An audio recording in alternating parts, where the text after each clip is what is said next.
Жайымса атындағы Ақсу жоғары көпсалалы колледжі мектепке дейінгі тәрбие және оқыту мамандығының арнайы пәндер оқытушысы Керейбаева Айжан Сабыржанна. Пән технология және оқыту әдістемесі. Тақырып штамп және трафарет, қағазды құю, ойып алу тәсілдері. Сабақты мақсаты студенттерге штамп және трафарет туралы түсінік беру, қағазды ойып алу әдісіне үйрету. Штамп трафареттің әртүрлілігі балаларға түрлі түсті суреттерді қағазға көшіруге мүмкіндік беретін құрал. Бұл балалардың көпшілігіне жай бояудан гөрі қызықты болып көрінеді.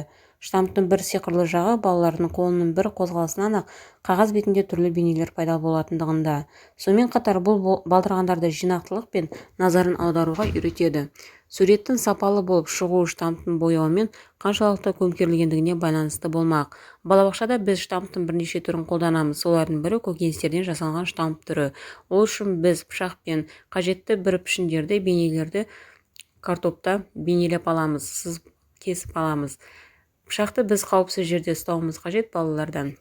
Жаңағы суретімізді арнайы бояуға малып, штампты қағаз бетіне бастырып көреміз. Сонда бізде бірнеше бейнелер пайда болады. Трафарет гүлдер мен жапырақтарды жинаған уақытта олардың пішіндерінің әртүрлілігіне таң қаласың. Адамдардың өзін қоршаған тірі табиғат бөліктерінен киімдерге арналған әртүрлі ой өрнектерді де алу кездейсоқтық емес. Түрлі пішіндегі гүлдер мен жапырақтарды пайдалану арқылы аппликация мен трафаретке арналған бұйым жасауға әбден болады. Балабақшада трафареттің де бірнеше түрлерін қолдануға болады. Олардың бірі табиғат құралдарынан жасалынған трафарет және қағаздардан жасалынған трафарет түрі. Бұл табиғи заттардан жаңағы жапырақтан жасалынған трафареттің түрі. Арнайы боялған қағаз бетіне біз жапырақтарды қойып, үстінен бояумен поролон арқылы бастырудамыз. Сол кезде бізде жапырақтың бейнесі ерекше болып шығады.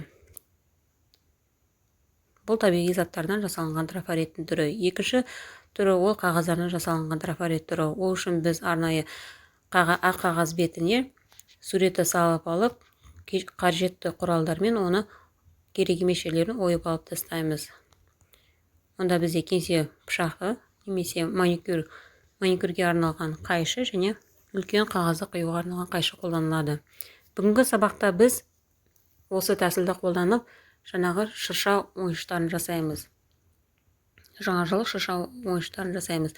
Ол үшін жаңағы қағаз бетінде біз суреттерді салып, оны керек емес жерлерін үлкен қайшымен және маникюрге арналған кішкентай қайшыларды қолдану арқылы және кеңсе пышағын қолдану арқылы ойып алып тастаймыз. Біз үлкен қайшыны ыңғайлы жерлерді ғана қию үшін қолданамыз, ал кішкентай жерлерді үлкен қайшымен қиюға ыңғайсыз болғандықтан біз кеңсе пышағын қолданамыз. Кеңсе пышағы болмаған жағдайда жаңағыдай маникюрге арналған пышақты қолдануға болады. Көрсетілген үлгіге қарап өзіңіз сурет салу арқылы қағазды ойып трафарет жасап көріңіз. Суретті өз қалауыңыз бойынша және жас ерекшелігіне байланысты өзіңіз салып, оны ойып алу тәсілі арқылы жасайсыз. Рахмет.